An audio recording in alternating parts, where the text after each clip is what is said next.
are nothing. That is one problem. And we talked about the sparrows, and I loved it in the song which says, he who sees the sparrow fall, he even notices when a sparrow falls, and he will care for me. And the second thing that we talked about, what causes problems, what causes disturbances, is fear.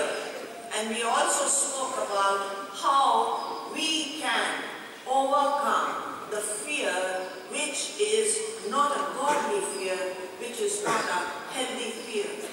Today and in the coming days, I'm going to now start with another thing which is a problem, which causes a lot of problems and is a problem in ourselves also. If I were to ask you a question, what do you think is the greatest threat to mankind? Many of you will say terrorism, some will say war, some would say nuclear bombs. These are the threats to the world today, to our civilization. But you know, many think that the greatest threat to our world today is something called apathy. A-P-A-T-H-Y, apathy. How many of you do not know what apathy means? Raise your hand. Okay, right. And how many of you really do know what apathy means? Okay. Now, just 2 hands went up, but don't know, there were quite a lot who were too ashamed, low self-esteem. Hello! We spoke about low self-esteem, which makes us so ashamed. What will people say if I put up my hand and say I don't know? Hello! You are suffering from low self-esteem, you batch over there. Grow up. It doesn't matter. Nobody knows everything. It doesn't matter to acknowledge, I don't know it. Because someone may be there to tell you. Now apathy, let me tell you what apathy is. The word comes from a Greek word which is apathia. And this is what it means. It means indifferent, lack of interest, lack of enthusiasm, lack of passion. I don't feel like it. I couldn't care less. I can't be bothered. Bhar mein jaye. That is apathy.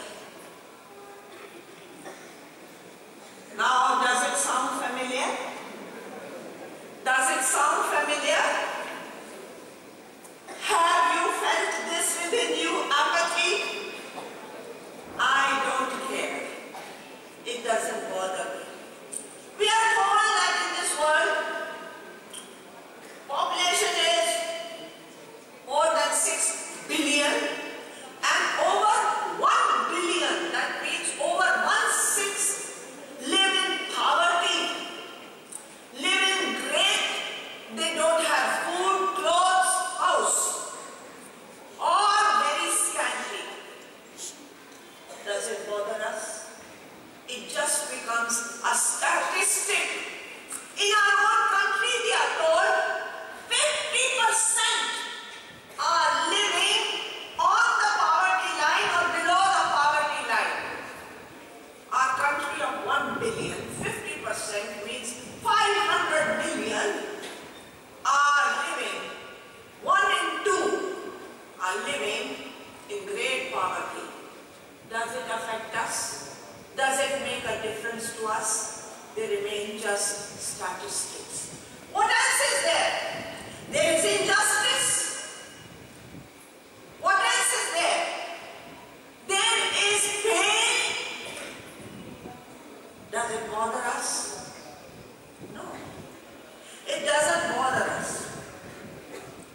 It does not bother us till we are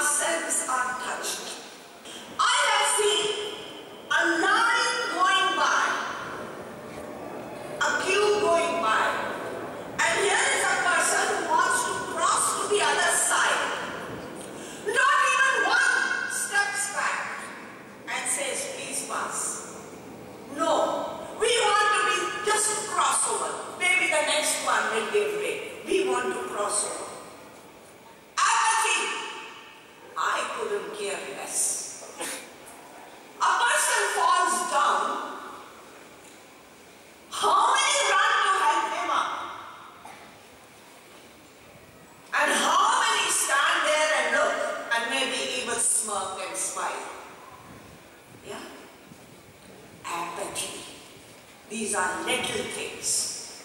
And apathy is the bane, the disease. I close by two stories. One is from Luke and chapter 10. And this we have read many times, and I am going to come back to this story again and again. And this is a true story. It is one of the stories which the Lord Jesus told. Some of the stories he told, they are called parables. Parables means they were made up stories to teach us a lesson. But there are some he told which are actual happenings which he narrated. And this is one of them. And he says, this is in Luke chapter 10 and verse 30. Jesus said, a man was going down, traveling from Jerusalem to Jericho. And he fell among robbers who stripped him and beat him and departed, leaving him half dead. Now by chance, a priest was going down that road. And when he saw him, he passed by on the other side. So likewise a Levite, a temple worker, when he came to the place and saw him, he passed by on the other side. But a Samaritan, as he journeyed, came to where he was, and when he saw him, he had compassion. He went to him, bound up his wounds, pouring on oil and wine. Then he set him on his own animal, brought him to an inn, and took care of him. Okay. Every time we read this story, we only talk about the Samaritan. But today I am going to talk to you about, talk about verse 31. A priest. A priest. A priest means religious man, good man, not a wicked man. He was going by. Now Jerusalem to Jericho is pretty far. So obviously they were not on feet. They were not walking. They would have had some mode of vehicle. If it had been present time, maybe he was in a car.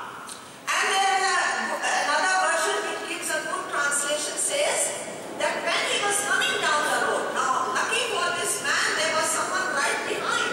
Once the robbers stripped him and ran away, this fellow right behind saw him lying on the road, and it says he angled. He angled in such a way that he passed by on the other side. He did not want to take care of him. I remember, still is, people lying in the cold. Sometimes you are whizzing past in your cars and you see a person lying on the sidewalk. How many of us stop to see? I remember once I said, let's stop. And my driver said, no ma'am, sharab pee ke pada hoga. He must be drunk. And we drove past. And I felt so bad. I said, what if he was not drunk? What if it was a fool? What if he was sorry?